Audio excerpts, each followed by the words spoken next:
Soy Fernando Llopis, saludos desde la Universidad de Alicante y hoy me gustaría hablaros de la Organización Científica del Trabajo. ¿Qué es lo que pretende la Organización Científica del Trabajo? Pues básicamente la perfección en la creación industrial, ¿no? Tal como decía el famoso creador del Principito, la perfección no se alcanza cuando no hay nada más que añadir, sino cuando no hay nada más que obtener. El objetivo es que cuando no tenemos nada más que obtener, ya hemos alcanzado la perfección por más cosas que nosotros queramos añadir. Quizá esto nos retrae a una imagen, también en blanco y negro, de un campo de béisbol antiguo. Y en un campo similar a este, en un colegio, Frederick Winslow Taylor no podía jugar a béisbol porque sus compañeros le despreciaban o no le dejaban jugar porque era un muchacho débil. Taylor, en vez de enfadarse y tomarlo como una afrenta, pues estudiaba detenidamente los movimientos de todos y cada uno de sus compañeros y definía los modelos que ellos tenían que aplicar para que ganaran todos los partidos, ¿no?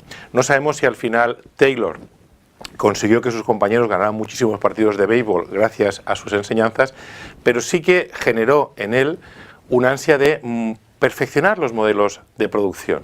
Eso hizo que más adelante escribiera una serie de manuales, como son los principios de la administración científica, ¿no?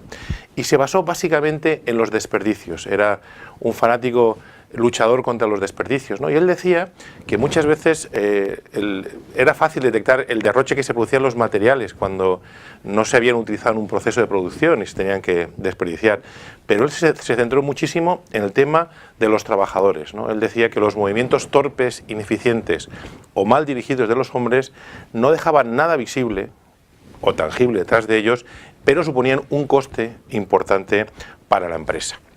Empezó a definir una serie de modelos, una serie de principios que al final provocaron un cambio total en la gestión industrial y también, como no, afectaría más adelante al mundo del software. Básicamente las ideas que él tenía o los principios que él definía para seguir esa organización científica del trabajo era un análisis científico de cada una de las partes del proceso, una selección y entrenamiento del trabajador, una cooperación y remuneración por rendimiento individual y una responsabilidad y especialización de los directivos en la planeación del trabajo. ¿Qué quería decir? En primer lugar, lo que él se empeñó es en medir todas y cada una de las tareas que suponía un proceso industrial. Medía unos tiempos estándares y empezó a controlar a los trabajadores para que cumplieran estrictamente esos tiempos que él había determinado para cada una de las tareas. Además, tenía especial énfasis en seleccionar cuidadosamente al trabajador porque pensaba que un buen trabajador siempre aportaba rendimiento a la empresa y además lo especializaba específicamente en realizar una tarea en concreto. Además, premiaba a los trabajadores y entendía que era bueno premiar a los trabajadores por el rendimiento individual. Si ellos hacían bien su parte del trabajo, su parte individual del trabajo, eran recompensados. Esto que pueda parecer una buena cosa, pues generó en principio los conceptos de los objetivos, pero también es cierto que en sus escritos decía de que cada vez esos objetivos había que ponerlos cada vez más lejos para que al trabajador le fuera más complicado cumplirlos y provocó de hecho alguna de estas acciones bastantes huelgas en su momento.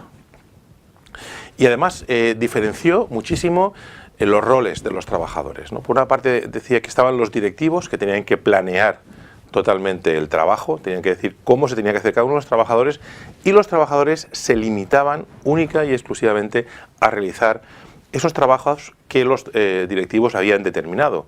Eso nos recuerda un poco al mundo software, al concepto de analista y programador, donde el programador hace lo que básicamente el analista le comenta. Esto generó un éxito importante, ¿no? Los famosos coches que se fabricaron como el Forte eran coches que se podían fabricar a un coste razonable y que todo el mundo, que muchísimas personas podían empezar a adquirir. ¿Qué había detrás de estos coches? Pues habían esas producciones en cadena donde todos los trabajadores hacían su pequeña parte del coche hasta construir el modelo final, ¿no? Es lo que se llamó la producción en cadena push. Básicamente se dividía el trabajo en una serie de fases muy pequeñas, muy concretas y se delegaba a cada uno de los trabajadores esa tarea que tenía que hacer, ¿no? Obviamente esto exigía una gran disciplina en la forma de realizarlo y sobre todo en el tiempo que cada uno de los trabajadores debería utilizar. Yo recomiendo que veáis una de las famosas películas de Charlotte, de Charles Chaplin, Tiempos modernos, de aquella época, donde criticaba precisamente el modelo de producción en cadena. Os colocaré un enlace para que también podáis ver esa famosa escena.